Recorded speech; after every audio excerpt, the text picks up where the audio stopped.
لیں۔ اعوذ باللہ من الشیطان الرجیم، بسم اللہ الرحمن الرحیم۔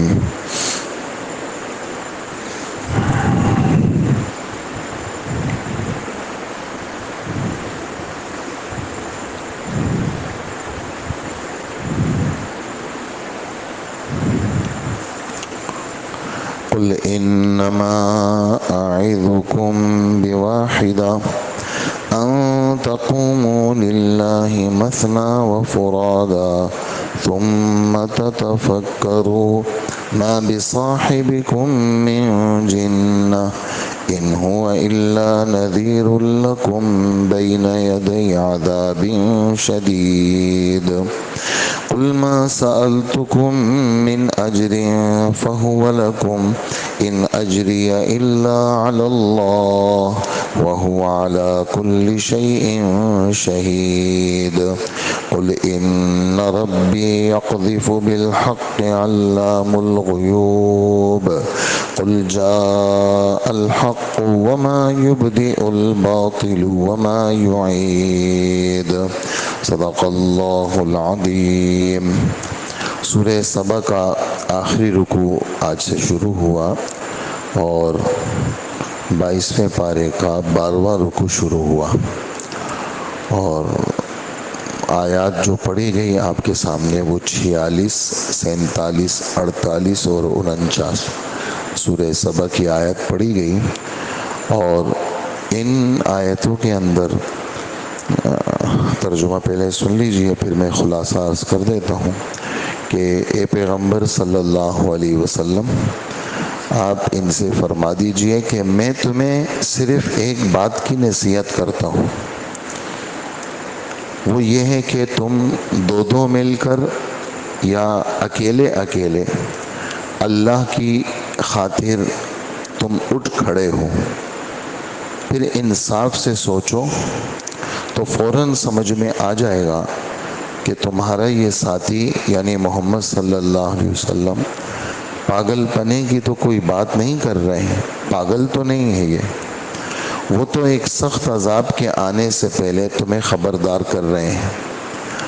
اور یہ بات بھی آپ فرما دیجئے کہ میں نے اگر اس بات پر تم سے کوئی اجرت مانگی ہو تو وہ اجرت بھی تمہاری ہے، میرا اجر تو اللہ کے سوا کسی کے ذمے نہیں، اور وہ اللہ ہر چیز کا مشاہدہ کرنے والے ہیں، ہر چیز کو دیکھنے والے ہیں۔ آپ یہ والی بات بھی فرما دیجئے کہ میرا پروردگار حق کو اوپر سے بھیج رہا ہے اور حق کو باطل کے اوپر غالب کر رہا ہے، اور میرا پروردگار غیب کی ساری باتوں کو خوب جاننے والا ہے۔ اور آپ یہ والی بات بھی فرما دیجئے کہ حق آ چکا ہے اور باطل میں کچھ بھی دم نہیں ہے، نہ شروع کرنے کا نہ دوبارہ آنے کا، اور باطل تو گیا گزرا ہے۔ یہ 4 آپ حضرات نے وہ سنے، آگے بھی ایک قل باقی ہے، وہ انشاءاللہ کل پڑھیں گے۔ قل قل قل کا معنی ہے آپ فرما دیجئے کہ ان آیات کا خلاصہ یہ ہے کہ حضور صلی اللہ علیہ وآلہ وسلم کو اللہ پاک فرماتے ہیں کہ آپ ان لوگوں سے یہ فرما دیں کہ ایک بات کی نصیحت کرتا ہوں، اعظکم بواحدہ، وعظ یعظ، وعظ کرنا، دل سوزی کے ساتھ کسی کو نصیحت کرنا، ایک بات کی نصیحت ہے۔ وہ وصیت کیا ہے کہ اللہ کے واسطے تم کھڑے ہو۔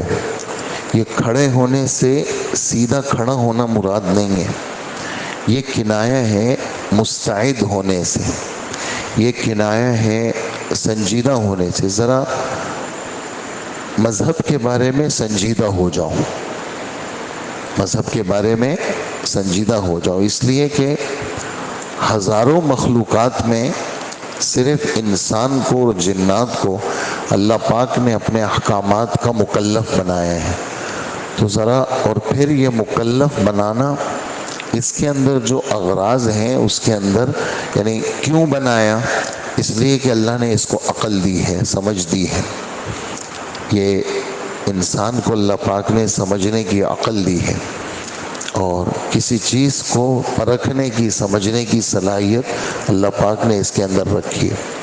تو میں تمہیں ایک بات کی نصیحت کرتا ہوں کہ اللہ کے لیے ذرا سنجیدہ ہو جاؤ، اور بھیڑ کے اندر، بڑے رش کے اندر آدمی کو تشویش ہوتی ہے، بات سوچ نہیں سکتا۔ ذرا دو دو بندے مل جاؤ اور ذرا بیٹھ کر کے سوچو۔ دو دو بندوں کا ذکر اس لیے کیا، حضرات لکھتے ہیں کہ دو بندوں کا ذکر اس لیے کیا کہ ایک بندہ دوسرے بندے کے لیے تقویت کا سبب بنتا ہے، اور بڑے رش کے اندر سوچنے سمجھنے کی صلاحیت ختم ہو جاتی ہے۔ دوسرا یہ ہے کہ اگر دو نہیں ہو سکتے تو ذرا اکیلے میں بیٹھو، تھوڑا سوچو تو صحیح کہ یہ جو آدمی بات کر رہا ہے لا الہ الا اللہ محمد الرسول اللہ کی بات کر رہا ہے، یہ آدمی اس کی کیا غرض ہے؟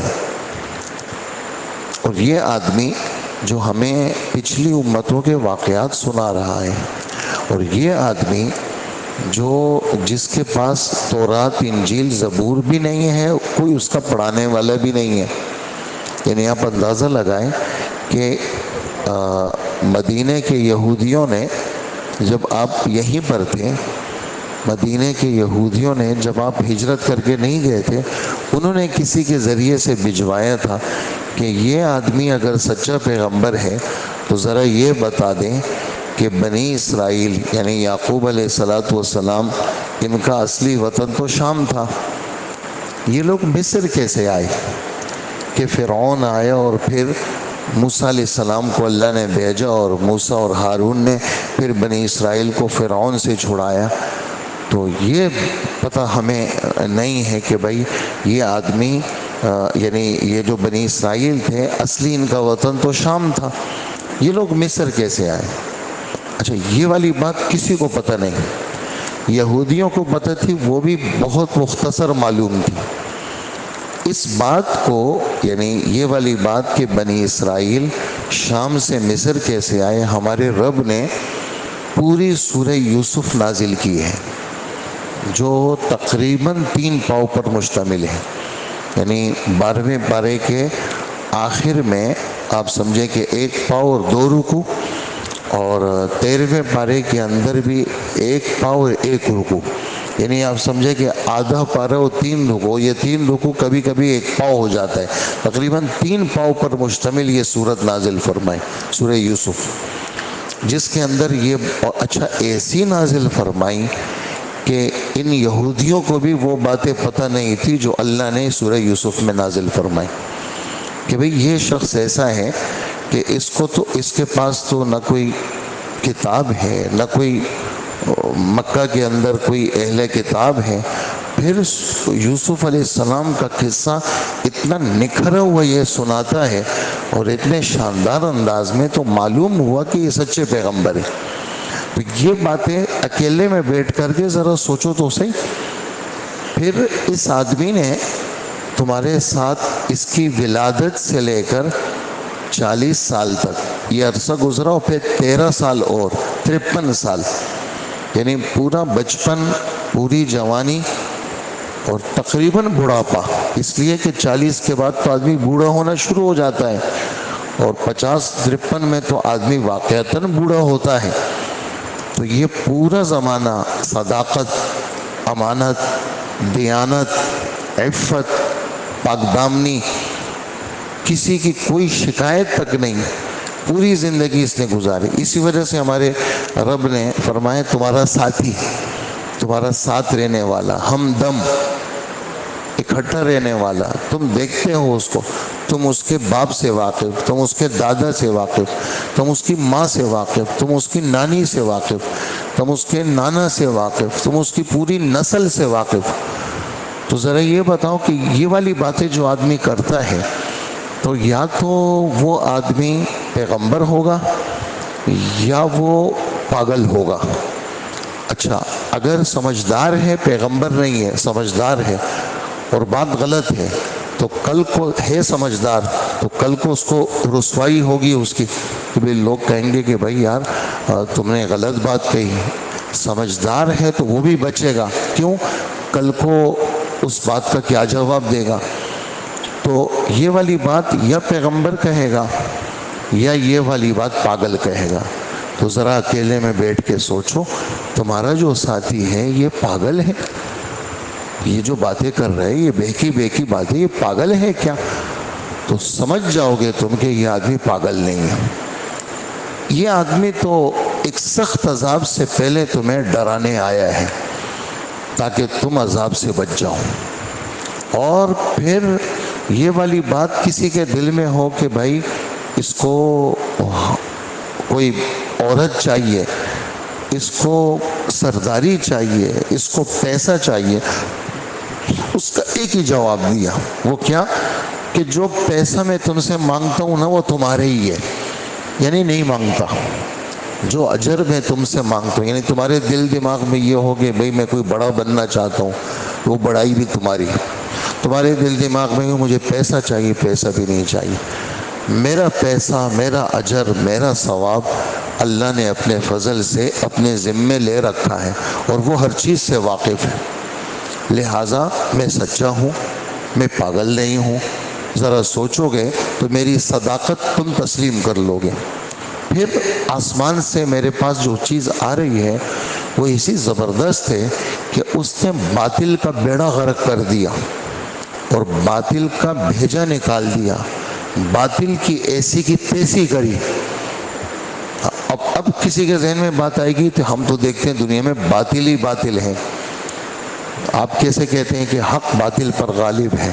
نہیں, باطل تو نظر تو آ رہا ہے لیکن دلائل کی روح سے اور صحیح سمجھ کی روح سے جب سے آسمان سے قرآن اترا ہے قیامت تک اللہ نے باطل کا بیڑا غرق کیا ہے. جو آدمی صحیح طریقے سے قرآن کو سمجھے گا وہ کبھی بھی حق بات کے علاوہ اس کے زبان پہ کوئی بات آ ہی نہیں سکتی. لہٰذا اللہ پاک حق کو غالب کر رہے ہیں اور باطل کا اللہ نے بیڑا غرق کر دیا. اور باطل تو ہے ہی ایسا, گیا گزرا ہے, نہ اس کا سر نہ اس کا پیر. اسی وجہ سے جو کلمہ کفر ہے ہمارے رب نے اس کی مثال دی ہے کس کے ساتھ؟ جیسے یہ کچی پیاز ہوتی ہے, ایک تو پکی پیاز ہوتی ہے نا, ایک آپ نے دیکھا ہوگا ہری پیاز ہوتی ہے. تو ہری پیاز کی جڑیں نہیں ہوتی, ہری پیاز یہ اوپر آپ کو یہ ہرے ہرے نظر آئیں گے اور ذرا سے یوں کیا آپ نے تو وہ نکل جاتے ہیں, تو وہ اندر اتنا سا پیاز ہوتا ہے چھوٹا سا. ہمارے رب فرماتے ہیں وَمَثَلُ كَلِمَةٍ خَبِيثَةٍ كَشَجَرَةٍ خَبِيثَةٍ اجْتُثَّتْ مِنْ فَوْقِ الْأَرْضِ. کہ یہ جتنے بھی کلمہ خبیثہ کی مثال, باطل کی مثال کیسی ہے؟ کہا کہ ان درختوں کی سی ہے جن درختوں کی جڑیں نہیں ہیں, جیسے مولی ہے, جیسے شلجم ہے, جیسے ہری پیاز ہے, ان کی جڑیں نہیں ہیں.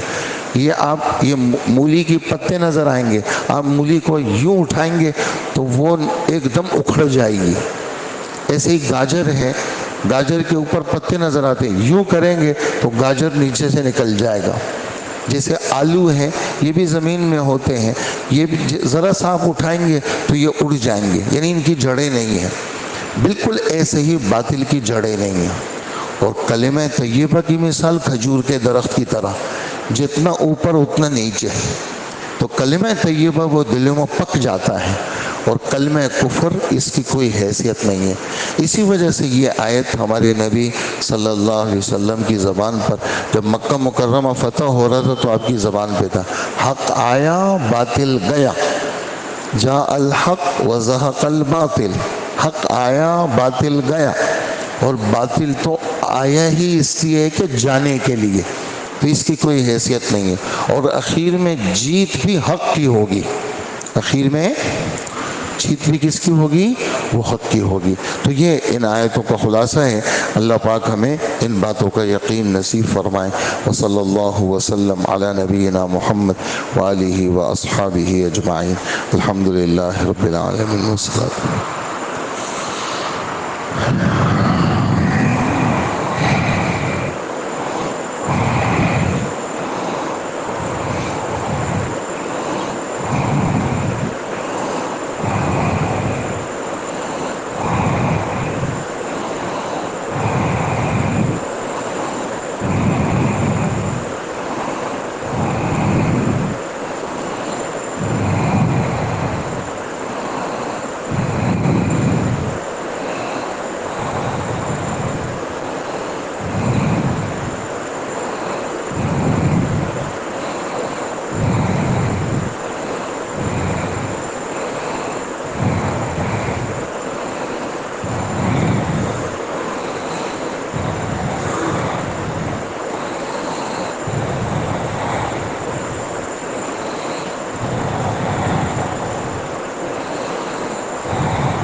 وصلی اللہ وسلم علی نبینا محمد وآلہ واصحابہ اجمعین برحمتک یا ارحم الراحمین.